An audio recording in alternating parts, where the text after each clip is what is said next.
upload ko lang yung notes natin and then we will pray.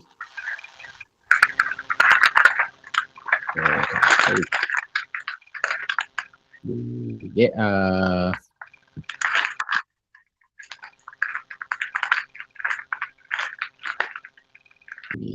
so purihin ng Panginoon. Magandang gabi sa ating lahat. Nandito tayo, pagpapatuloy natin ang ating pag-aaral dito sa Biblical Discipleship. Nasa session 10 na tayo ng The Master's Plan. Ano itong concept ng discipleship. At dito sa session na ito, ang pamagat ay Discipler's Toolkit, Essential Skills and Postures. Ano yung mga kinakailangan nating mga kakayahan or postures ng ating mga puso. So, ayan, nakatuon itong topic natin ito sa atin bilang mga disciple maker. So, paano tayo maihahanda bilang mga disciplers. So, sige, bago tayo magpatuloy, iniling kong yumuko tayo at manalangin. Hallelujah.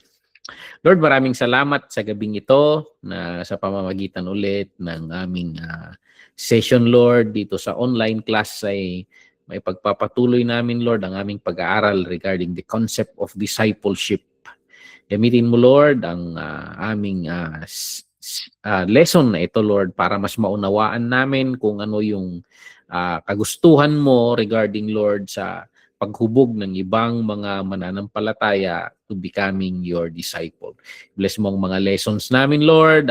Gamitin mo ang mga ito na maghanda sa amin para sa aming mga ministry later in your church. Bless mo ang bawat isa sa amin, kahit yung mga manonood sa recorded version, mag-usap ka sa bawat isa sa amin, Lord, at ihanda mo kami sa pamamagitan ng mga lesson na ito. Maraming salamat. Itong hiniling namin sa pangalan ni Jesus. Amen. So, and ipagpapatuloy natin ang ating lesson. Kung titingnan natin, naka 10 sessions na tayo. So, sa previous session, pinag-aralan natin yung reproducing disciple. So, yung pinakalayunin ng discipleship. So, kasi ang paghubog ng mga disciples, ito yung target natin, paghubog ng mga disciples na nagdi-disciple rin. So, in-explore natin yung Great Commission bilang pinaka-climax ng huling habilin ng Panginoon.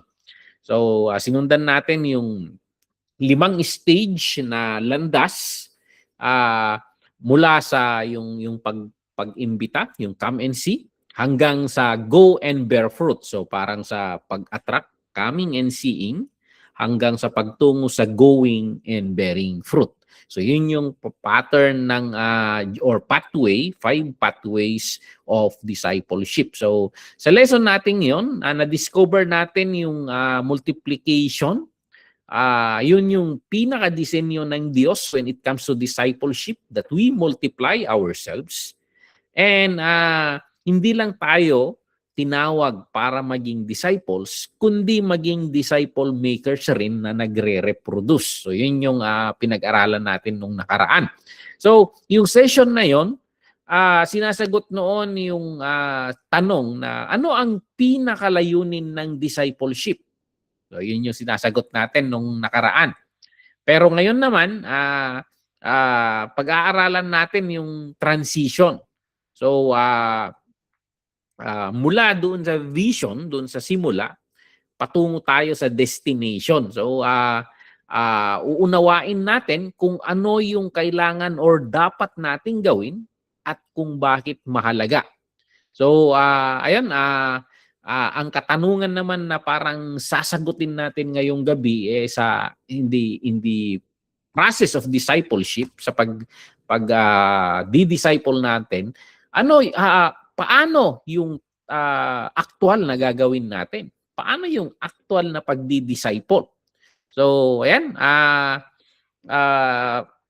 ito yung mga nadaanan na natin na mga topics natin. So, nakalayo na tayo. Yung radical call, the master's heart, the foundational shift, the lifelong or yung the concept of abiding, and then yung pinaka-engine ng pagiging disciple. Paano nagtumatakbo ito? It's through the Spirit lamang.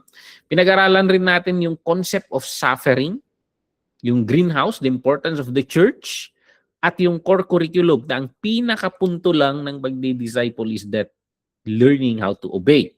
And then yung huli na pinag-aralan natin is reproducing. Ngayon, paano natin mismong gagawin itong reproducing disciples? Yan yung pagtutunan natin ngayong gabi. So, ayan, may isang example. For example, may isang, sabihin na natin na isang ekspertong karpintero, may napakaganda siyang vision or may idea siya regarding sa napakagandang furniture. So yun nakikita niya lang sa isipan niya, nai-imagine niya yun. Alam niya yung gamit nun at nauunawaan niya yung design. So ayan.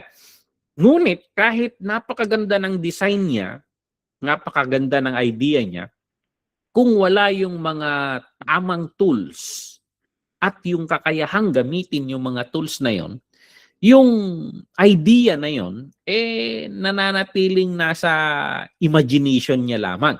So hindi niya magagawa or hindi niya magagawang product yung nasa isipan niya. So ang magaling na dito sa Ifugao, magaling sila sa pag-uukit So kailangan niya ng yung mga basic tools niya, kailangan niya ng martilyo, kailangan niya ng lagare, kailangan niya yung chisel, kailangan niya ng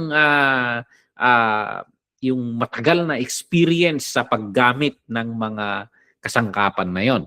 Now, sa nakaraan na siyam na session natin, pinag-aaralan natin yung blueprint ng discipleship. Paano ginagawa or ano ba yung konsepto ng Panginoon sa discipleship?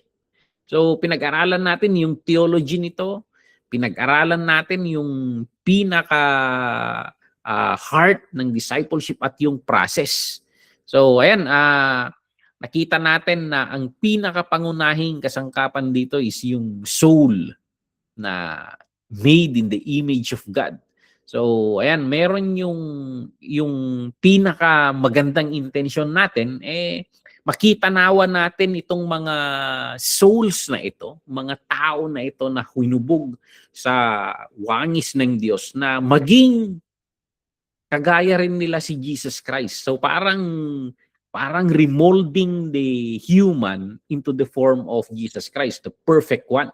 So, ayan, yan yung ultimate vision ng discipleship, na yung corrupted man, mahubog siya para maging kagaya ng perfect man, which is Jesus Christ. So, and to see them reproduce and fill the earth with more disciples. So, yan yung blueprint ng discipleship na tinitingnan natin. So, titingnan naman natin ngayong gabing ito yung toolbox. Toolbox kung gagamitin natin ng mga konseptong yon. So, pinag-aaral or ang pinag-uusapan natin dito is Discipler's Toolkit. Ano yung mga mahalagang skills at postures? Ano yung skills at postures na para magawa yung vision natin regarding sa discipleship into reality? Yung magtra-transform sa magagandang intention natin para maging effective siyang ministry. So, ayan, yun yung dito, vision without tools. Pag meron tayo, nauunawaan natin kung what does it mean yung discipleship. Wala naman tayong kakayahang gawin or yung mga kasangkapang gawin. Nakaka-frustrate yan.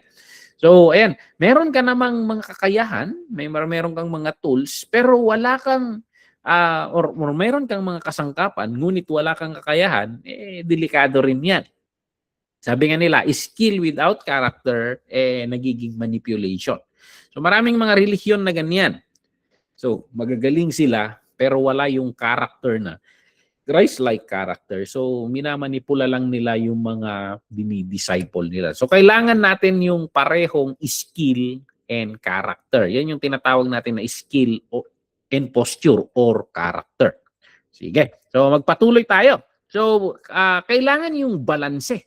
Kailangan yung balanse, yung balanse itong konsepto ng kakayahan at yung pag-uugali. So tingnan natin ito. Kung mayroon kang skill, so magaling kang magturo, magaling ka sa tao, pero wala kang magandang yung character, hindi maganda yung character mo.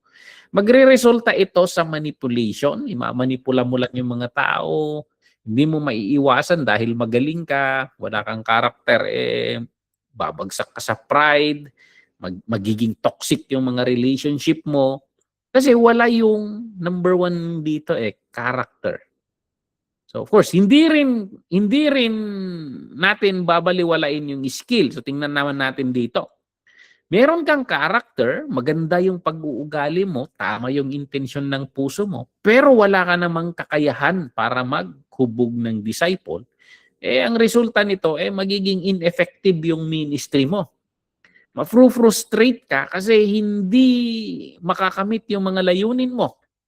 So yung ministry mo walang direksyon, parang ganon. So kung wala pareho, wala ka nang skill, wala ka pang karakter, magulo yan. Pero ang kailangan natin, nandito na nga tayo sa session 10 and we need to look at you as disciplers. Kailangan natin pareho yung skill and character.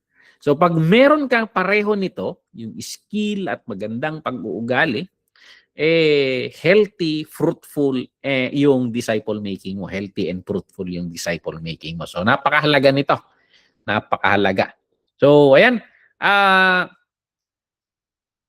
dito balik muna tayo doon. So imagine mo may dalawang mga doktor.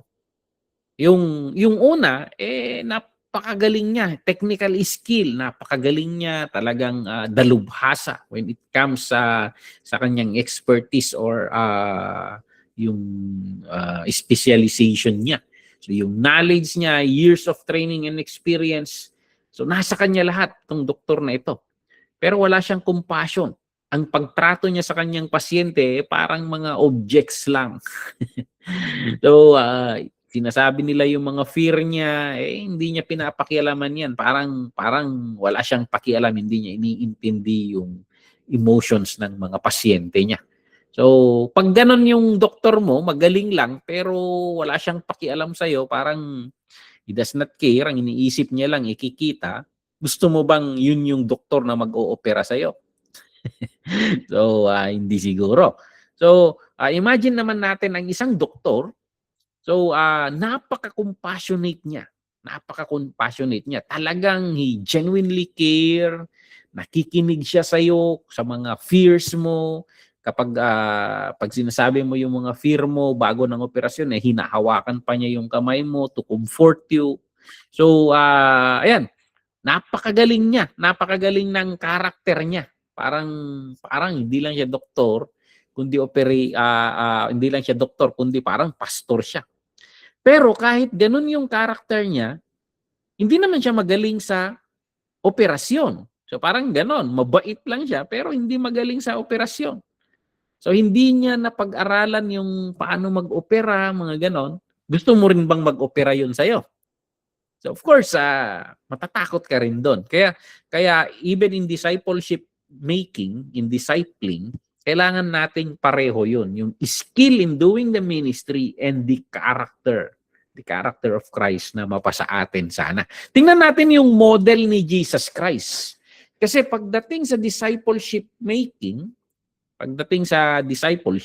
si Jesus ang pinaka-model natin dito. Si Jesus ang pinaka-model. So tingnan nga natin. So dito, doon sa John chapter 1 verse 14, itong verse na ito, sabi, the Word became flesh and made His dwelling among us. We have seen His glory. So sinasabi ni John, the Word became flesh and made His dwelling among us. Nakita namin ang kanyang glory, the glory of the one and only Son who came from the Father. At ito yung description ni John sa kanya. full of grace and truth. So, full of grace and truth. So, binabalance ni Jesus Christ itong concept of grace or yung sinasabi natin kanina na is character and truth. So, ito yung dalawang mahalagang bahagi or aspeto ng discipleship making. Okay, tingnan nga natin. Ano itong dimension? Ano itong grace and truth? So, itong grace, ito yung pagmamahal, ito yung compassion, yung patience, yung humility, yung pagtanggap ng Panginoon. Ito yung dinidescribe niya yung grace. Now, pag puro grace ka naman, puro love ka, puro compassion, puro patience, puro humility, puro pagtanggap. Ang mangyayari sa iyo naman, you will never confront sin. Yung dinidisciple mo kahit nakalubog sa kasalanan, hindi mo i-confront yan. At makakabansot yan sa paglago niyang spiritual. So, ayan, magiging sentimentality ka. So, ayan, pag grace alone ka, sentimental ka lang, hindi mo siya nire-rebuke. Now, yung truth naman, ang truth is regarding wisdom, discernment, clarity, challenge, and direction. So, yun naman yung regarding sa basis of truth.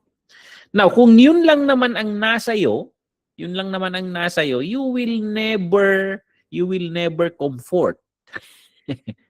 So, you will never comfort. So, kung grace alone, sentimentality, hindi ka naman nagko-confront kung may mga kapintasan yung dinidisciple mo.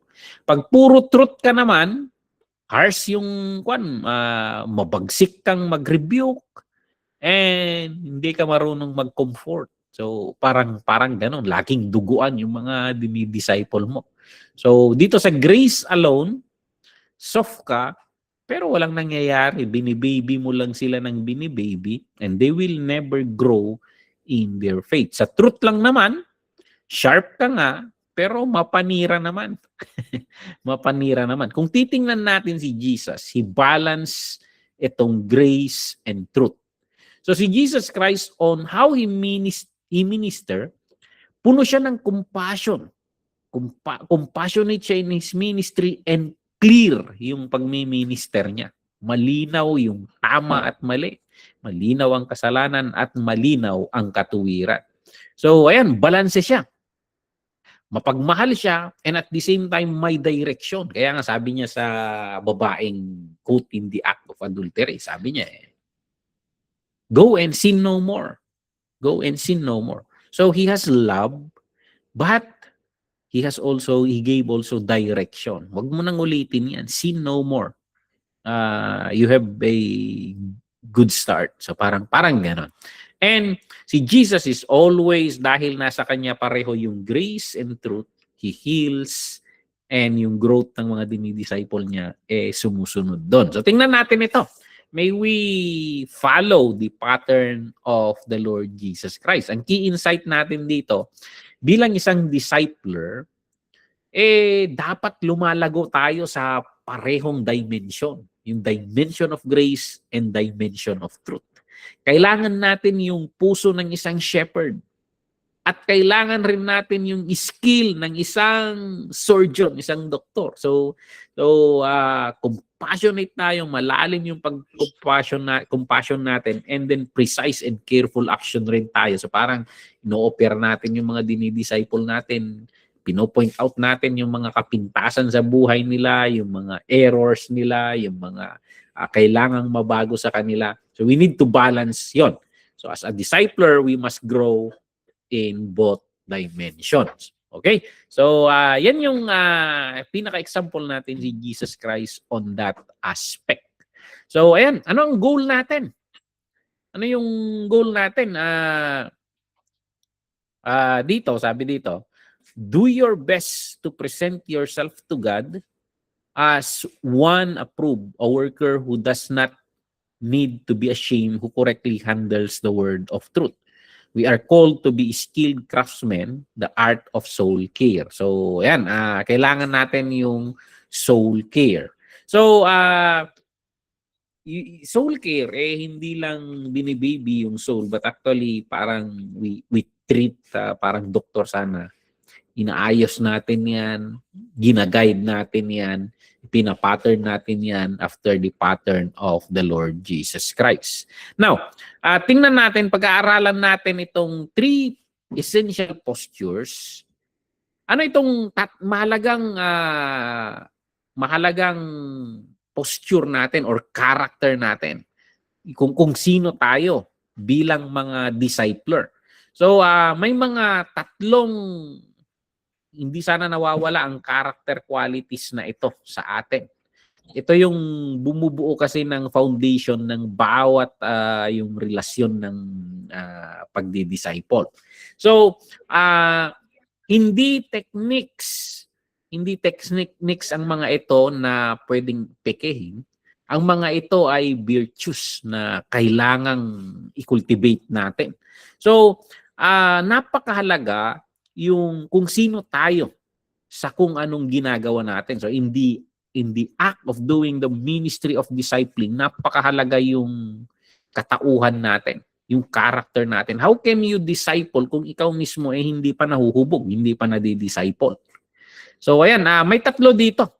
The posture of a servant, kailangan meron tong character of being a servant sa atin.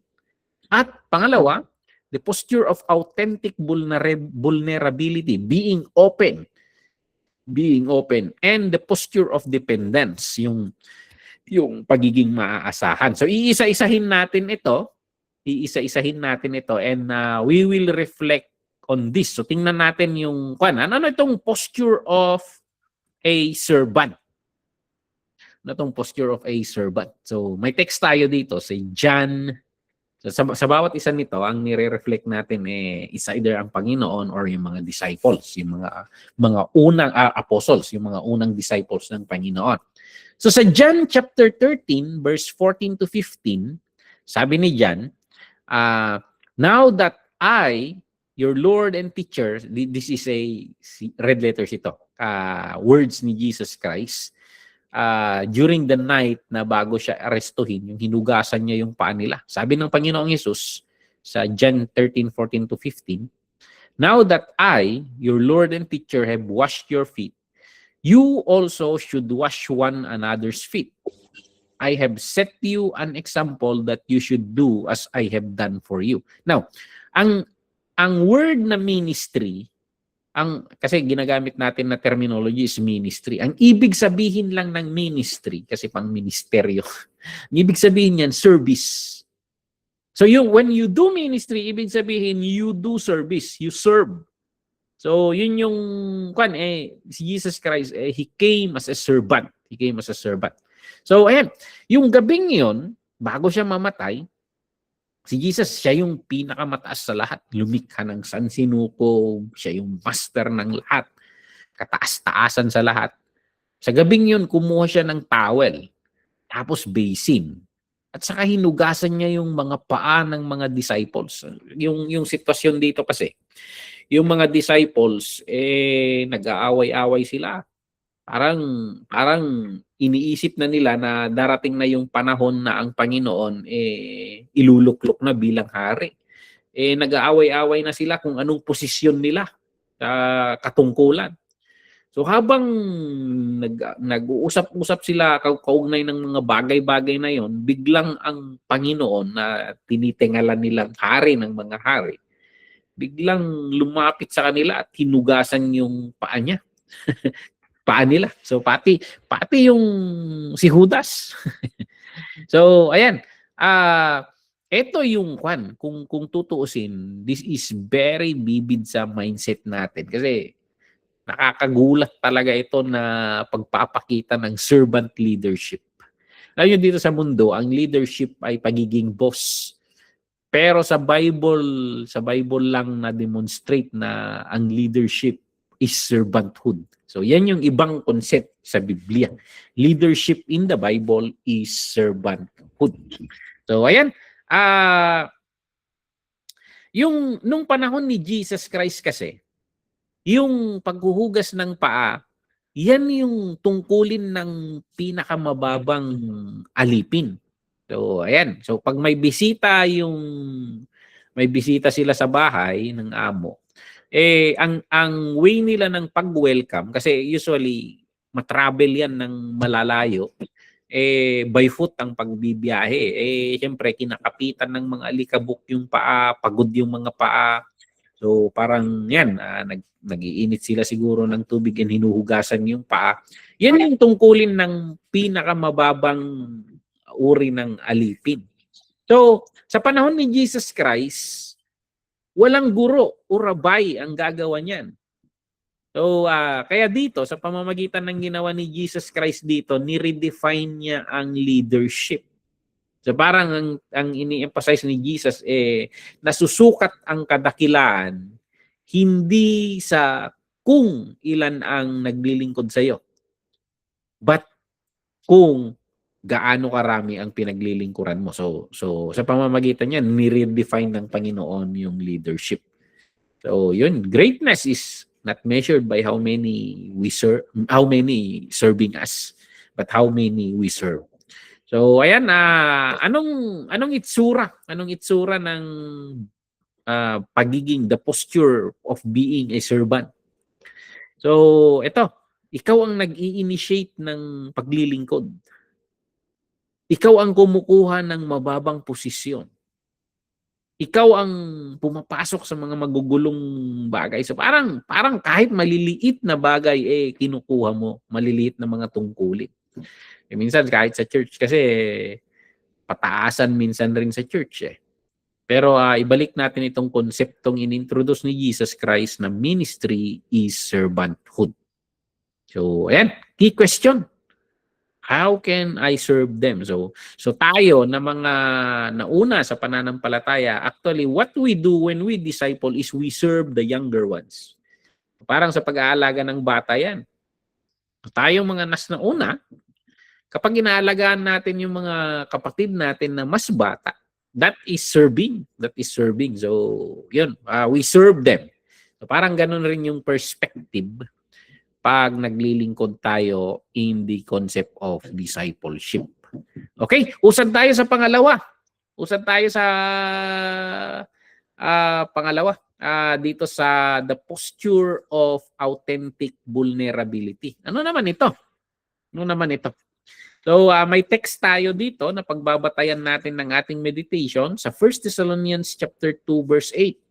Si Paul naman ang nangungusap dito. Sabi niya, because we love you so much, we were delighted to share with you not only the gospel of God, but our lives as well. So, ayan. Dahil mahal namin kayo, ikinatuwa naming na ibahagi sa inyo hindi lang ang magandang balita ng Panginoon, kundi kahit ang buhay namin. So parang they open up their life sa mga taga-Tesalonica. So hindi nag-i-introduce si Paul or hindi nagdi-describe si Paul ng isang programa o curriculum. So parang actually, nagdi-describe siya ng life-to-life na pagbabahagi, yung buhay sa buhay na paglilingkod or pagtuturo. So, ibinigay ni Paul sa mga taga-Tesalonica hindi lamang yung mga teaching niya, kundi pati yung pinakasarili niya. So, yun yung makikita natin, yung posture of authentic vulnerability. So, nagiging open tayo. So, may illustration tayo na sa mga bintana natin, may bintana na transparent at may mga painted na wall. So gamitin natin tong illustration na ito. So imagine natin may dalawang bahay. Yung isa mayroon itong clear windows, yung bintana na kita mo kahit kita mo sa kabilaan. So, ayan, clear windows yung meron siya. So, makikita mo yung loob, makikita mo yung tunay na nangyayari doon, And yung isa naman, may painted siya na dingding. So, na actually, pininturahan lang yung dingding na magmukhang salamin. So, parang magmukhang bintana. So, mula sa malayo, pag tinitingnan mo, mukhang bintana nga. Pero pag malapitan, dekorasyon lang pala yon. So, maraming mga Kristiyano ang parang painted walls. So, pag tinitingnan mo sa malayo kung sino sila, parang ang gaganda ng nakikita mo. Pero pag nilapitan ng mga tao or nilapitan mo, makikita mo lang na performance lang pala yung ginagawa. So, ang ganda ng itsura niya, imagery niya sa ministry. Pero pag nakilala mo siya, iba yung nakikita mong image niya at iba yung talagang siya. So, parang gano'n. So, parang hindi authentic yung kung sino siya. So, ang point natin dito sa authentic vulnerability, yung pagiging bukas natin na kung what they see is what they get sana. Kung ano ang nakikita nila, yun tayo. So, ang ibig sabihin nito, authentic vulnerability, is yung pamumuhay na transparent. So, parang yung bintana na illustration natin kanina. Kung anong nakikita mo, yun yung nakikita mo dito sa labas, yun yung meron sa loob. So, pagpapakita kung ano tayo. So, minsan yung totoong tayo. So, minsan magulo yung buhay natin. Kahit yun, pinapakita natin na we are also a work in progress. Pero nakikita rin nila yung magandang buhay na hinuhubog ng Panginoon sa atin. Okay, so anong itsura nito? So, pag sinabi nating authentic vulnerability, nagiging honest ka sa mga dinidisciple mo, nagiging honest ka regarding sa mga struggles mo, nagiging transparent ka regarding sa mga kahinaan mo. So, ibinabahagi mo sa kanila yung ordinary life. Hinahayaan mo silang makita yung totoong ikaw.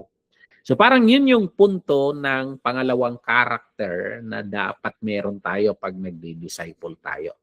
So yung una kanina is the posture of being a servant. Kailangan yung puso natin pag mag-disciple tayo, I am a servant. Mahirap siguro ito but I need to serve them.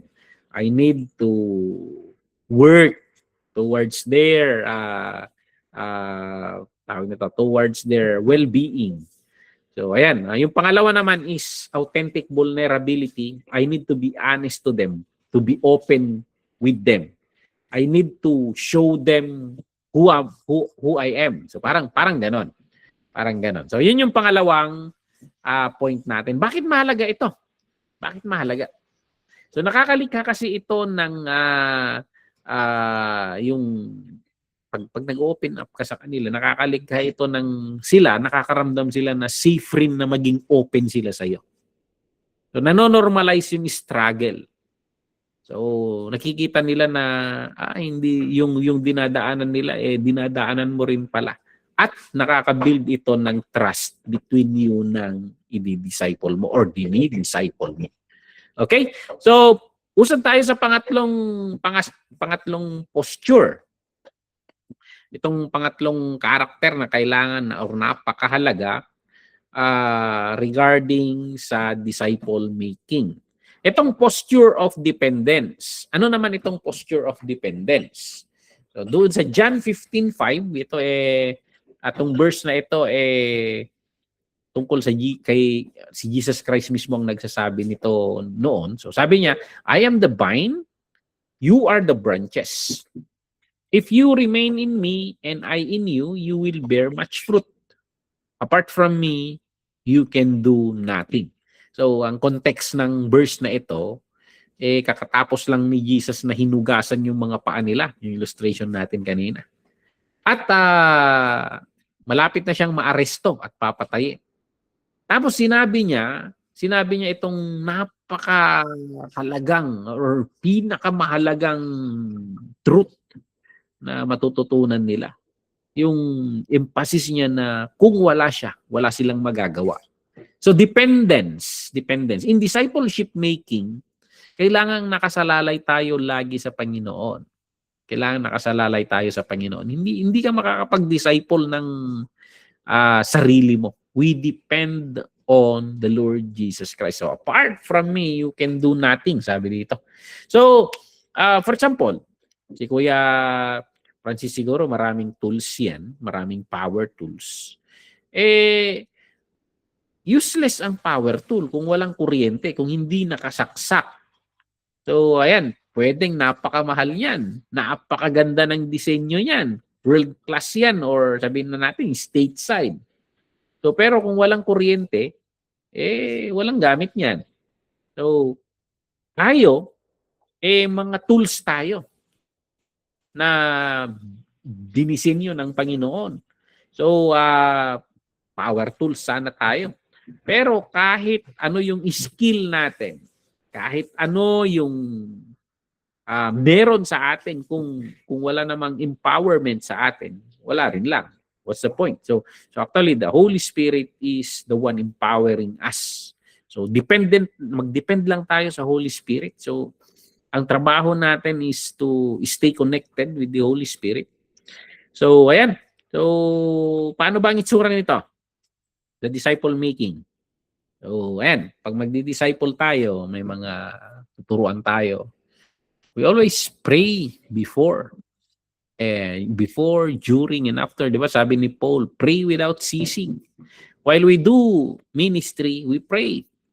So, we always connect to the Holy Spirit. We always depend on Him. So, ayan. Ang ibig sabihin nun, kinikilala mo yung katotohanan na hindi natin kayang baguhin yung mga tao, yung dinidisciple natin. Ang makakapagbago lang sa kanya ay ang Diyos. So, yun yung mindset natin. Nakadepend tayo sa Panginoon. Lord, ituturo ko sa kanila yung mga natutunan ko. Pero hindi ko sila mababago, Lord. So, parang ganun. The dependence na, come Lord, and gamitin mo yung mga isi-share ko to transform them. So, ayan. Yan yung sura nito. Or, minsan rin, nagiging open ka rin sa dinidisciple mo na let's explore together. Let's explore together. So, nagdi-depend ka rin sa kanya, nagsasalalay kayo pareho sa Holy Spirit. And ang point nito is you point them or idirekta mo sila kay Jesus, hindi sa sarili mo. So, sa disciple making, napakahalaga itong posture of dependence. So, ayan, ang key question natin dito, are they living more dependent on me or on God? Ano nangyayari? Habang tinuturuan ko itong mga dinidisciple ko, nagiging mas dependent ba sila sa akin or mas nagiging dependent sila sa Diyos? O, sana na ituturo natin na we point them to the Lord Jesus Christ. So, napakahalaga itong posture of dependence sa mga disciple maker. Okay? So, ayan, yan yung illustration natin. So, bakit napakahalaga? Napakahalaga ng posture na itong dependence. So, pag nakasalalay tayo lagi sa Panginoon, may iwasan natin yung pagka-burnout sa ministry. Kasi hindi mo binubuhat yung bigat ng ministry. Sumasalalay ka sa Panginoon. Napipigilan nito yung pagiging mayabang. Kasi alam mo na lahat ng nangyayari, lahat ng resultang nangyayari sa ministry mo, naggagaling sa Diyos. So, at sa pamamagitan nito, na imo-model natin yung tunay na discipleship. Natututunan rin nila yung kung paano mag-depend sa Diyos at hindi sa iyo. Parang gano'n. So, napapanatili nito na ang focus sa ating ministry is ang Panginoong Hesus lamang. So, ang goal ng ginagawa natin hindi para ma-attach sa iyo, kundi para ma-attach sa Panginoon. Okay? So, ayan, mga practical application siguro natin dito, pag mga discipling session natin or conversation, lagi nating simulan in a word of prayer and may demo natin sa kanila yung dependence natin sa Panginoon. So ayan, we pray with them, we hard ask we ask hard questions. Sabihin natin sa kanila, let's ask God about that together. So parang ganon, i-guide mo sila na magsalalay sila sa Diyos. So ayan, yan yung pangatlo, the posture of dependence.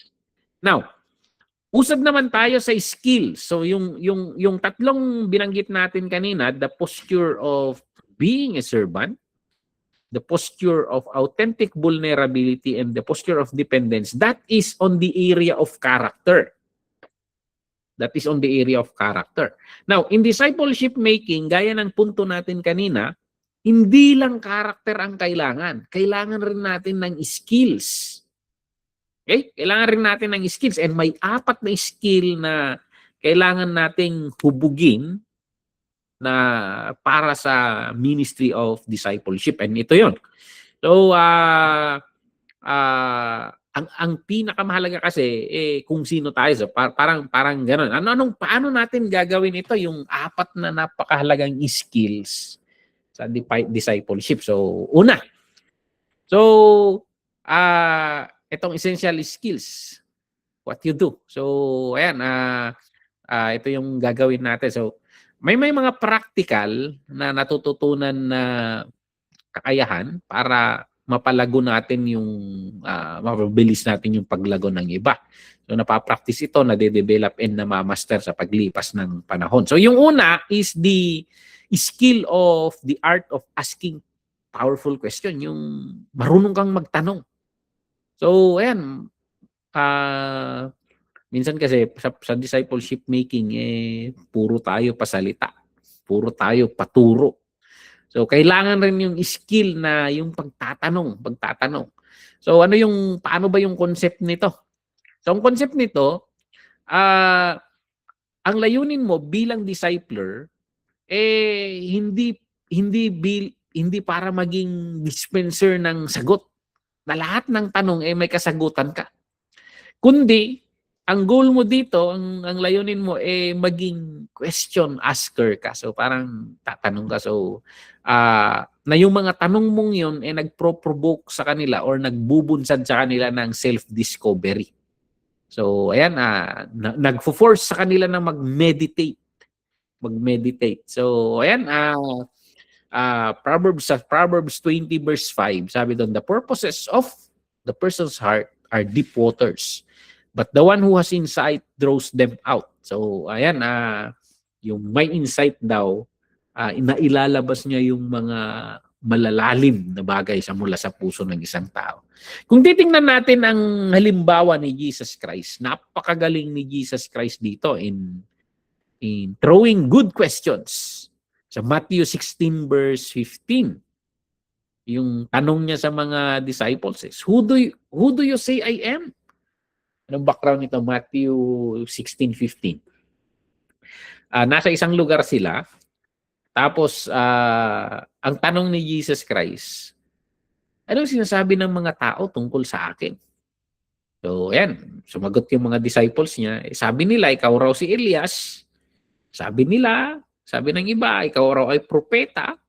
Sabi nila, ikaw raw si John the Baptist na muling nabuhay. So, parang yun yung mga sagot ng mga tao. Pero, ibinaling ng Panginoon yung question na mula sa sinasabi ng iba, kinorner niya sila at ibinato niya, kayo naman, sino ba ako sa inyo? So yun yung tanong ni Jesus Christ at dito tumumbok si Peter. Kasi sa meditation ni Peter, sa tagal na nilang magkasama ng Panginoon, I don't know kung ilang taon na sila or ilang buwan na silang magkakasama. But sa lahat ng nasasaksihan ni Peter, nakaka-formulate siguro si Peter ng understanding niya, sino ba tong taong ito? Kasi yung sagot ni Peter, you are the Messiah, the Son of the living God. At spot on yung sagot ni Peter. Paano kaya nasabi ni Peter yun? Dalawa yung pinoint ni Peter You are the Messiah, yung isa, at the Son of the living God. So, sa Jewish mindset kasi, itong Messiah, ito yung pinapangako noon pa man. na may parating na angkan ni David na magiging hari na gagawang aayos sa lahat ng bagay. So sa understanding nila, itong Messiah na ito is isang hari na susolve sa mga problema ng mga Hudyo. So ayan. Now yung pangalawa is the Son of the Living God. So hindi lang tao, hindi lang anak ni David. Hindi lang anak ni David. Diyos ito, anak ng Diyos eh. So paano na-formulate ni Peter yung sagot na yun? So sa lahat ng process niya siguro, nung una, tinatawag siya ng Panginoon, fisherman si Peter eh. Pagdamag na huli ng isda, wala siyang huli. So kahit yung oras na naglalabasan sana ang isda, wala siyang nahuli. Pero sa tanghali na hindi lalabas ang mga isda, sinabi ng Panginoon, bakit hindi ka manghuli? So, ayan, pinagbigyan niya ang Panginoong Hesus. Tapos, pagbato niya yung net sa oras na hindi pangkaraniwang panghuli ng isda, yun yung may pinakamalaki siyang huli. So, ang reaksyon ni Peter doon, ilayuan mo ako, makasalanan ako. So na-formulate ni Peter doon na hindi pangkaraniwang tao ito. Mga himala yung nangyayari, miracle after miracle na nakikita ni Peter. Yung pangalawa na naman doon sa bangka. Yung sinabihan ba naman ng Panginoon yung alon sa kahangin na tumigil kayo, peace be still, sabi. Natakot sa kanya yung mga disciple niya eh. Sino to? Sino tong kasama natin? So doon magfo-formulate na sila ng mga idea. Sino tong kasama natin? Hindi lang si Jesus na yung taga Nazaret ito. Iba to. So na-formulate ni Peter yung idea na you are the Messiah. Ikaw yung pangako sa Old Testament sa mga ninuno namin. At anak ka ng Diyos. Anak ka ng Diyos. So yun. Dahil sa magandang tanong ni Jesus, na ilalabas yung mga matitinding meditation nila Peter. Okay? So sa Mark 10:51, meron na naman yung question ni Jesus Christ dito. Who do you want me what do you want me to do for you? Anong gusto mong gawin ko para sa iyo? Ito ata yung kwento ng mga bulag. So sabi ng isa gusto kong makakita. So ayan napapalabas ni Jesus Christ yung pinaka-desire ng mga tao. So, ayan, do you want to get well? Yung tanong niya sa John 5:6 or yung Mark 4:40. Why are you so afraid? Do you still have no faith? Yung question niya sa bangka nung bumabagyo. So, ayan, very powerful itong pagtatanong. Very powerful itong pagtatanong. Kasi, pag nagbabato ka ng tanong sa kanila, na inilalabas nila yung mga sarili nilang perspective. So bakit powerful ang pagtatanong? Nakakabunsod kasi ito ng ownership. So yung mga discovery nila sa lakad nila sa pananampalataya, they own it. So parang gano'n. Nai-engage mo ang puso nila. So yung questions kasi nagdudulot ng deeper than information na mga reflection. Self-awareness, direction. So, yung mga questions minsan, nag-guide yun ng hindi siya controlling. And, yun, yung pag nagtatanong ka sa kanila, nakaka-develop yun ng relationship. Kasi it shows na you care about their thoughts. Hindi ka lang puro turo. So, parang ganon.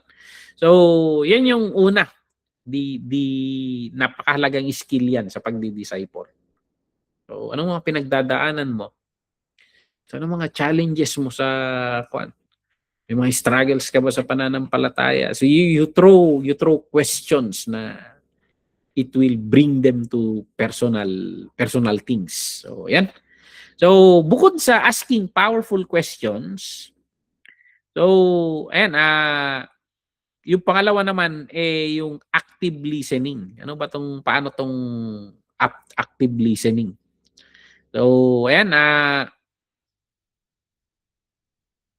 skill number 2. The discipline of active listening. So, ayan, doon sa James 1 verse 19, sabi ni James, "My dear brothers and sisters, take note of this. Everyone should be quick to listen. Everyone should be quick to listen and slow to speak and slow to become angry." Active listening. Everyone should be quick to listen. So, ayan, dapat hindi ka lang pala tanong, parang mga bata pala tanong eh. Hindi ka lang pala tanong, kundi observant ka rin. Quick listener. Quick listener. Ano yung konsepto nito?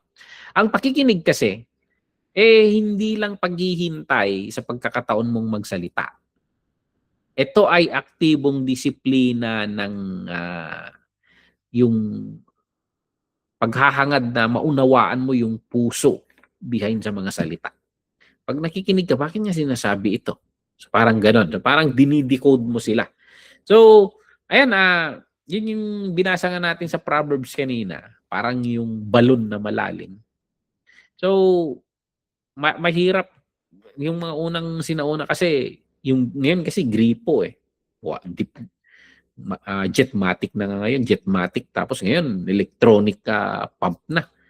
So, pero noon, yung balon talaga, tatalian mo yung timba, ibababa mo para mailabas mo yung tubig. So parang ganoon, may mga tao kasi may mga tao na naglalabas pala ng malalalim sa kanila, kung hindi ka active listener, hindi mo mapapansin 'yon. So kokonti lang yung extract mo mula sa kanila.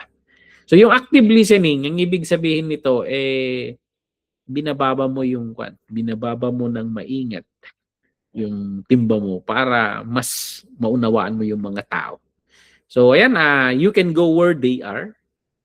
So ayan, active listening. Active listening. So paano ba 'yon? So ayan, full presence. Ang ibig sabihin nun, full presence. Pag nagsasalita yung dinidisciple mo, hindi ka nadidisturbo. Talagang nakatuon yung attention mo sa kanya. So parang, for example, ang pangit ng di ba? Yung kinakausap mo tapos cellphone ng cellphone. Hindi, ang ibig sabihin nito ng active listening is turn off your phone. Make eye contact pag nakikipag-usap tayo sa kanila face to face. So parang ganon.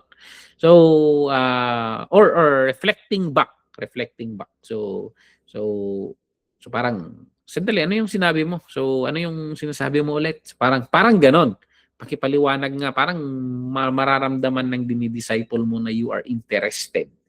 Dahil active listening ka. Tama ba yung pagkaunawa ko sa sinabi mo? So parang ganon. Or pagtatanong ng mga follow-up question. So, ayan, nagdidig deeper ka. So, pwede ka bang magbahagi ng mas maraming detalye regarding sa binanggit mo? So, parang gano'n. Or pag-clarify. So, ayan, chine-check mo yung understanding nila. So, nung sinabi mong ganito, ano ang ibig mong sabihin? So, parang nagbabato ka ng mga question na gano'n sa mga dinidisciple mo. So, itong discipleship kasi is being personal. So, ayan. So, kung active listener ka, nababalidate mo sila. So, na-acknowledge mo yung mga pinagdadaanan nila. So, parang sinasabi mo sa kanila, mukhang masakit yung pinagdaanan mo. So, bakit parang hindi ganun yung pakiramdam mo Parang ang sakit ng pinagdaanan mo. Parang mga ganun. Nagiging interested ka talaga sa kanila. And then, ini-integrate mo yung mga naririnig mo sa truth.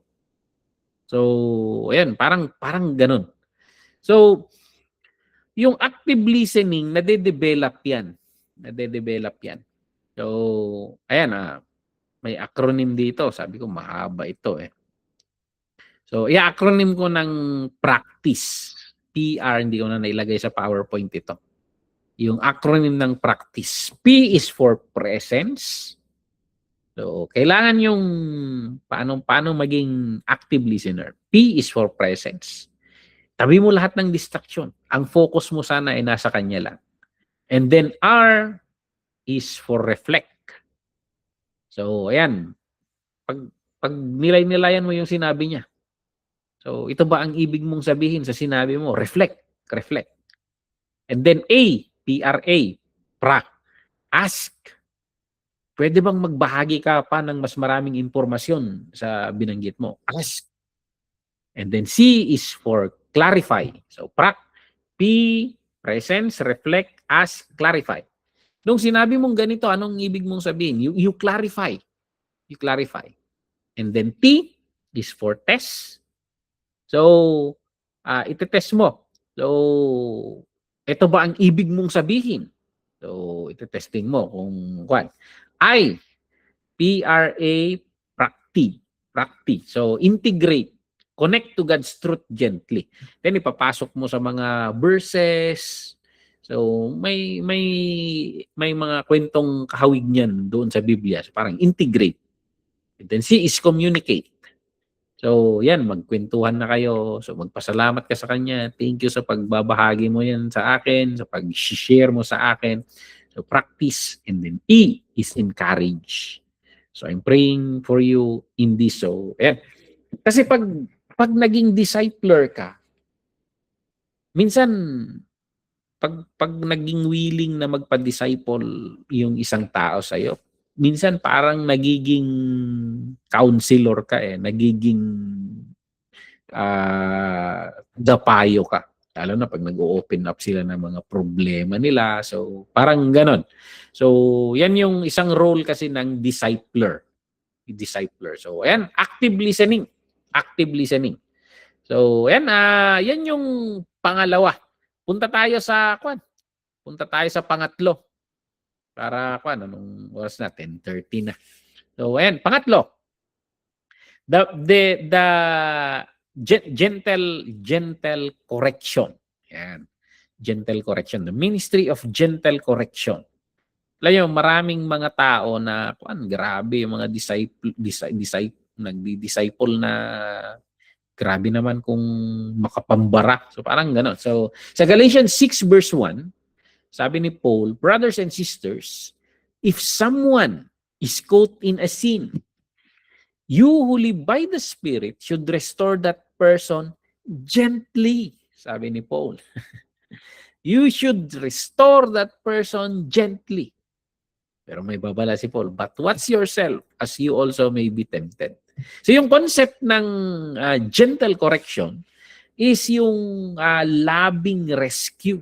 Loving rescue. Kino-correct mo siya with the aim of ma-rescue mo siya mula sa pagkakamaling yun. So hindi ito attack. Ang goal ng rebuke is not to attack. The goal of rebuke is to restore. It's not to condemn. So ayan, yan yung biblical, yung tinatawag nating biblical rebuke. Ang goal lagi ng biblical rebuke is restoration. Never kailanman na condemnation. So ang problema kasi maraming preachers or disciplers na nang ko-condemn Laglag ka na, apakan ka pa. So, kaya nga, yun yung ulitin ko yung Galatians 6 verse 1. Brothers and sisters, if someone is caught in a sin, you who live by the Spirit should restore that person gently. Okay? Gently. Kaya sa akin, kahit sa mga preaching ko, alam ko minsan sa mga message ko, masakit na yung message Galit na nga yung message. Tapos ikaw pa na preacher, mas galit pa. Sa akin minsan kung mabigat na yung message, hindi ko na sinasabayan ng galit. So mabigat na Mabigat na nga. So ayan. Yung mga doktor ang goal nila kung bakit sila mag-oopera not to harm. Nung bata ako, galit na galit ako sa mga doktor kasi nag-i-ineksyon nag-i-ineksyon. Pero lahat ng ginagawa ng doktor, masakit man or paiinumin ka ng gamot na mapait, masakit man or mapait, ang goal niya lagi is to heal. So ayan, in the biblical concept, when we rebuke, ang goal nito is to heal, is to rescue, is to restore. Okay? So ayan, maingat, kaya precise, maingat, intentional, aim at removing yung threatened na problema sa buhay. So parang, but we do it gently. We do it gently. Kaya nga yung mga doctors minsan, they use anesthesia para mapahupa naman yung pain, or they give you pain relievers. So parang ganon. Kaya nagtitiwala yung mga pasyente sa doktor because alam nila na ang goal ay restoration. Now, kung yun yung goal ng discipling rin, nire-restore tayo, nire-restore natin yung mga nagkamali yung dinidisciple mo or nakagawa ng kasalanan. The goal is, yung malinaw sana sa kanila, the goal is to restore. So masakit man, but the goal is to restore. So ayan, the words of correction, parang yung kutsilyo ng doktor yan. Pag careless, ay nakakasugat yan. Kahit maliit lang yung i-operate mo sana, ang laki ng sinugat mo. So parang gano'n. Yung skillful na paggamit, sinasamahan yan ng may pagmamahal at precision. So nakakadala yan ng healing. Okay? So kailangan ang isang koreksyon sa mga dinidisciple natin? Okay? So mapapansin natin in the life ng mga dinidisciple natin, minsan may mga persistent na pattern may mga pattern ng persistent sins. Ulit-ulit na kasalanan na, ayan, may pattern. Rebuke mo yon. Kasi kailangan na yung sin na paulit-ulit. Lalamunin ka niyan. So parang ganon. Blind spots. May mga ginagawa sila na hindi sila aware. Hindi nila napapansin yon. At ikaw na discipler, nakikita mo. Blind spots. Sometimes, we need to lovingly correct them. Point it out. Point it out yung mga blind spots na hindi nila nakikita. Okay? And our beliefs or behaviors na naglalayo sila sa kanila sa Panginoon, ayan, kailangan i-correct natin sa kanila. Or, mga gawi na nakaka-harm sa kanila or sa iba. We need to rebuke them. So, ayan, may tinatawag silang sandwich method of correction. Ano yung sandwich method of correction? Ano yung sandwich? Yung tinapay, tapos may palaman, tapos tinapay ulit. So, paano yung sandwich method of correction? So, yung tinapay raw sa ibabaw, affirmation. Affirmation. So, i-affirm mo sila. May ipakita mo sana sa kanila na you love them and you build trust. So, parang sasabihin mo sa kanila, I really appreciate your heart for God. And yung pagiging honest mo sa akin. So, bibigyan mo sila ng affirmation. Affirmation. Now, sa palaman, gently address the issue. Truth in love. So, affirmation, and then yung palaman is truth in love. Gently address the issue. So, tulad ng, for example, sasabihin mo, tulad ng pinag-uusapan natin, may napansin ako na pattern ng paulit-ulit na pag-uugali mo na hindi siya maganda. Sasabihin mo sa kanila, concern ako dahil mahal kita. Concern ako dahil hindi yan mabuti para sa iyo. So, truth in love. So, when we share the truth, we share it with love. And then yung pang-ilalim, yung bottom naman, yung tinapay sa ilalim. Hope and plan. So, paano yan? Point them forward at mag-offer tayo ng support sa kanila.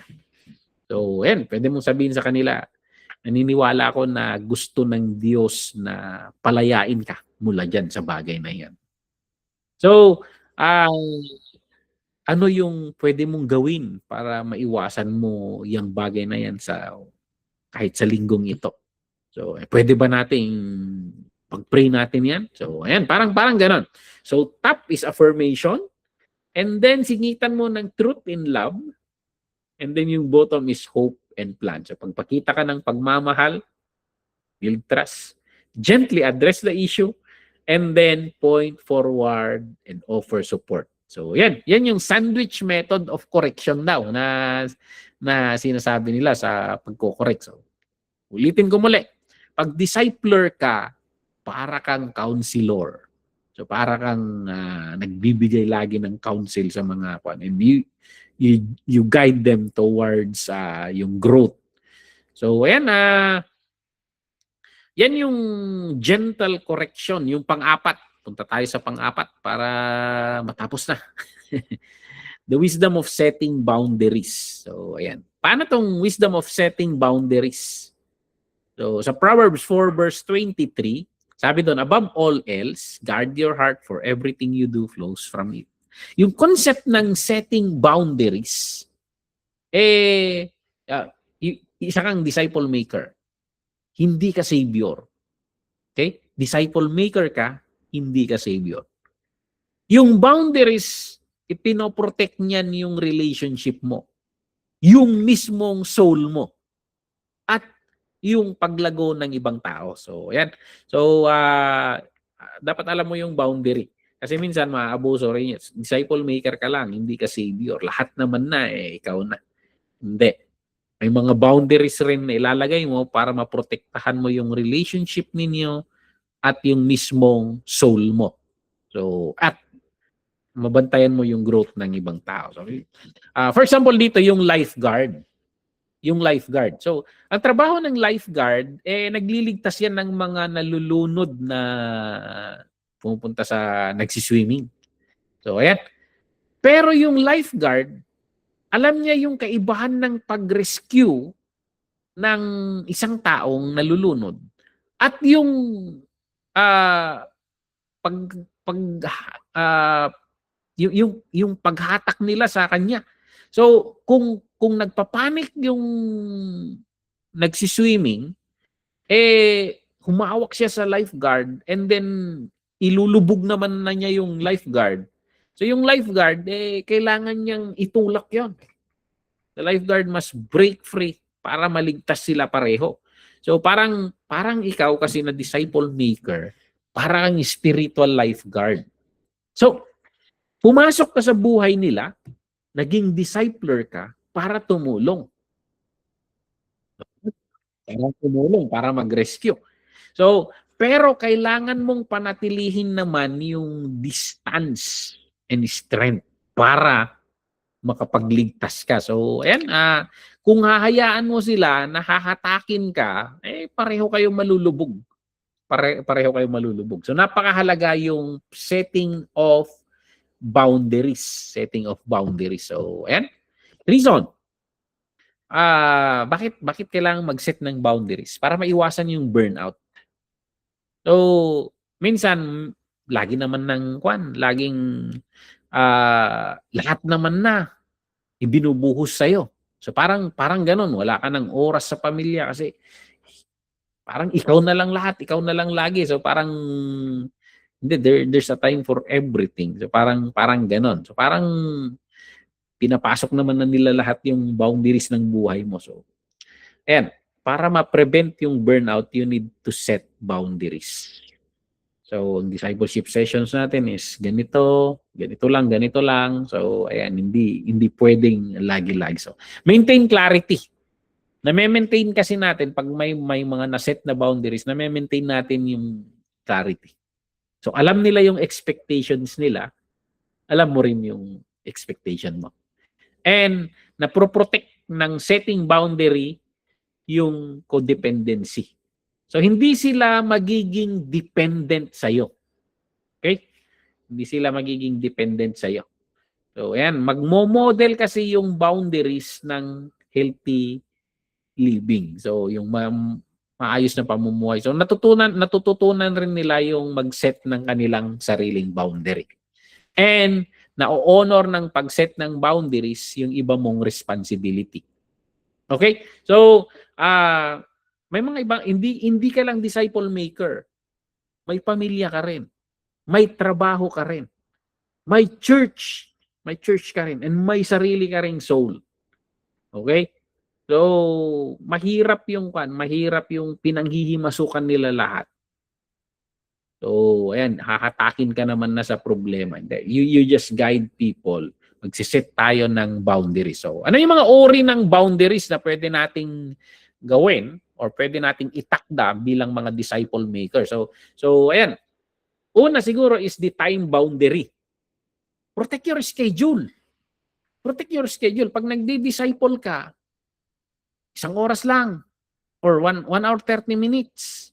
And then, pag nag-session ka, okay, may discipleship session tayo ganito, and then you need to end. Pagkatapos nun, natutunan ko ito sa pinuntahan kong ministry dito sa Vietnam. So, marami kaming kinakamit na mga tao. So, may establish na time lang. We meet sa coffee shop, and then nagkukumustahan, nagkikwentuhan, and then we open the Bible, nagbabasa kami, tinitingnan na, and then nag-share kami ng reflections namin, then tinatanong namin kung may problema ba sila, kailangan ba nilang prayer, and then we pray for each other, and then pagkatapos ng oras na yon, maghiwalay na. So, ulit, parang ganon. So, ayan, tingnan natin yung pag pangit pag kinuha nila lahat ng oras mo. Pag kukunin nila lahat ng oras mo, tagilid yan, tagilid. So, may pamilya ka rin. So, yan. Emotional boundaries. Ano yung emotional boundaries? So, wag mong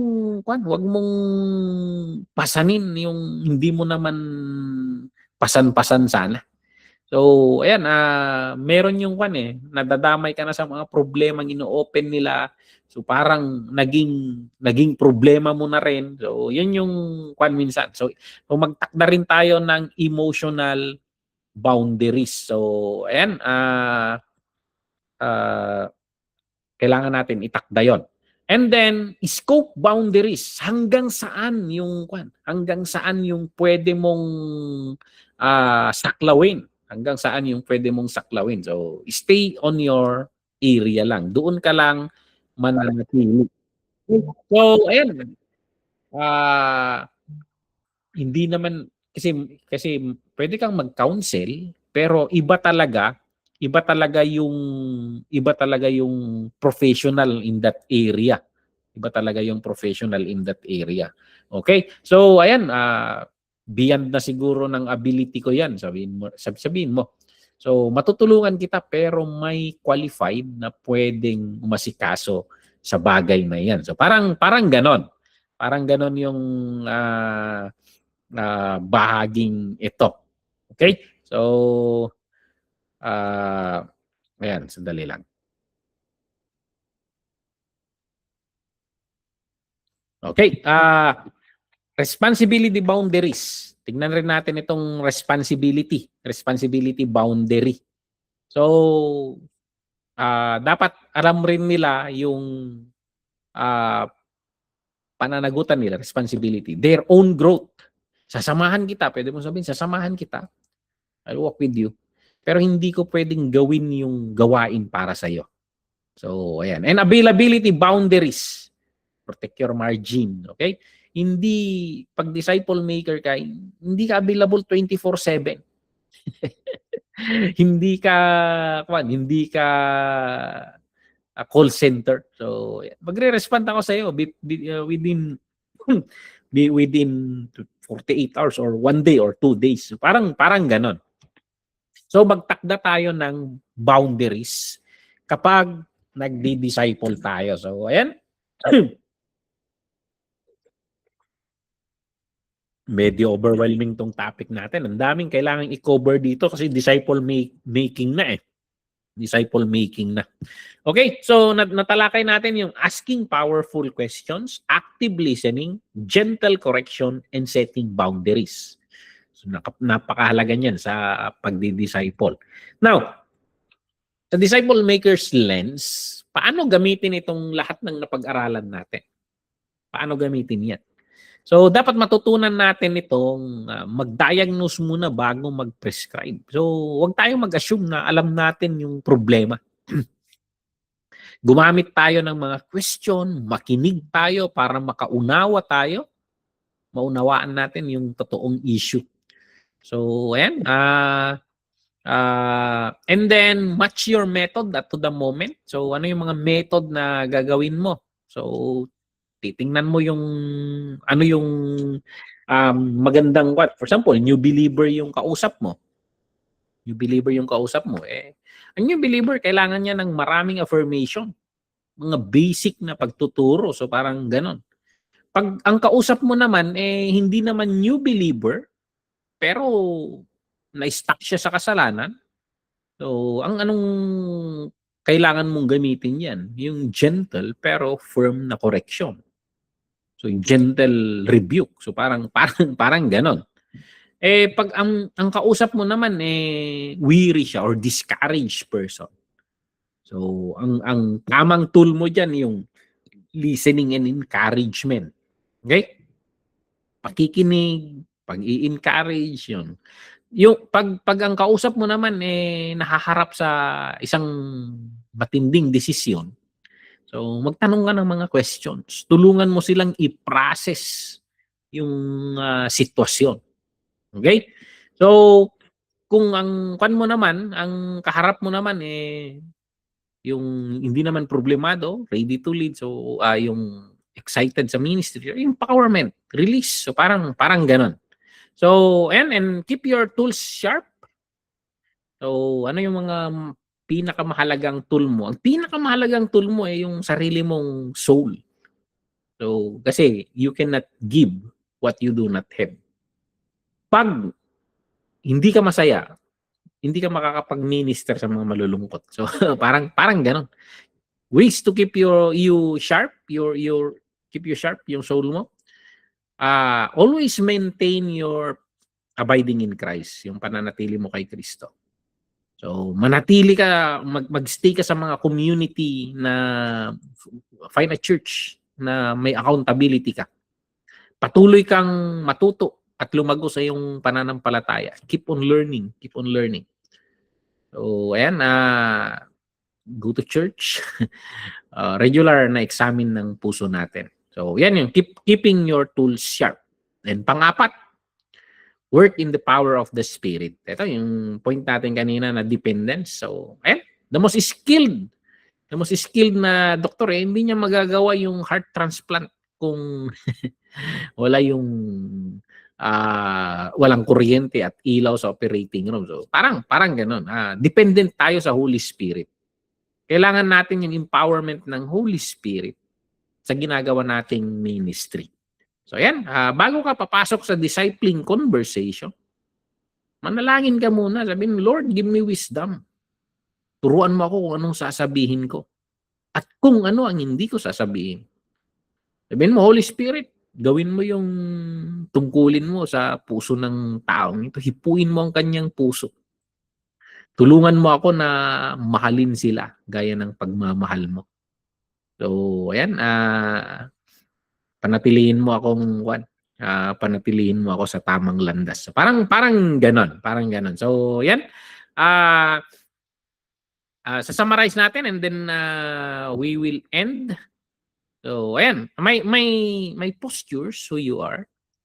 Yung tamang character ng isang disciple maker dapat character of servanthood. Yung character na vulnerability, opening yourself, giving yourself to the ones na dinidisciple mo, and being dependent always with God. So skills na kailangan mong gawin, learn to ask questions, be an active listener, you correct, but be gentle in correcting, and you set boundary. So, yan yung pag nagiging disciple maker tayo. Lahat ng ito in the power of the Spirit. Okay? So, ang pinaka-verse natin, yung binasa rin natin na do your best to present yourself to God as one approved. A worker who does not need to be ashamed, who correctly handles the word of truth.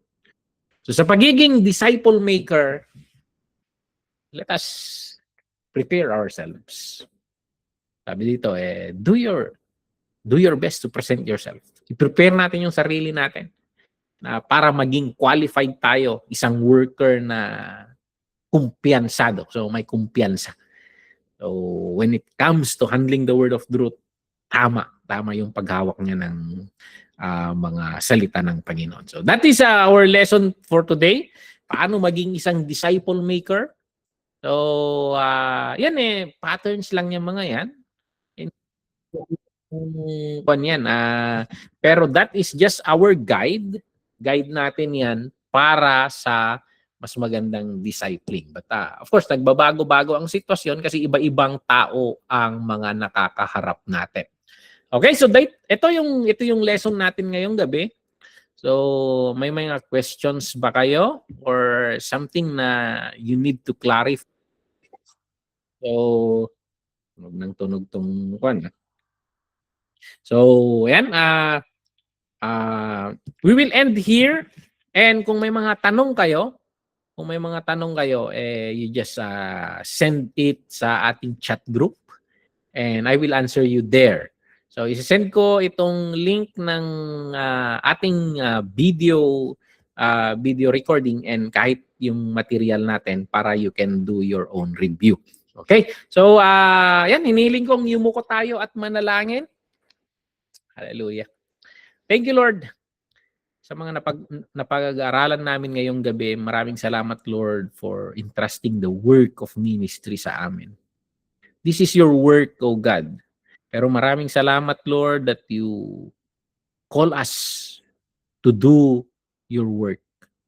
Thank you, Lord, na hindi kami mag-isa na gagawa nito dahil you sent us the Holy Spirit who will guide us, who will give wisdom to us, who will empower us. Lord, i-bless mo ang bawat isa sa amin in the ministry of disciple making. Tulungan mo kami, O God. Lord, we pray, Lord, na ihubog mo kami after the image of Christ para ma-model rin namin kung sino siya sa mga gagabayan rin namin na magiging disciple. I-bless mo ang bawat isa sa amin, kaming nandito sa live recording, O God, at saka mga manunood, Lord, sa YouTube version. Gamitin mo ang lesson na ito, Lord, para maging guide namin sa pagiging disciple maker, O God. Maraming salamat. Pinupuri ka namin, Panginoon, kahit sa pamamahinga namin. Ibalik mo, Lord, ang aming kalakasan. Maraming salamat ng hiniling namin sa pangalan ni Jesus. Amen and amen. So, ayan, purihin ng Panginoon. This is where we end. So, God bless po sa ating lahat.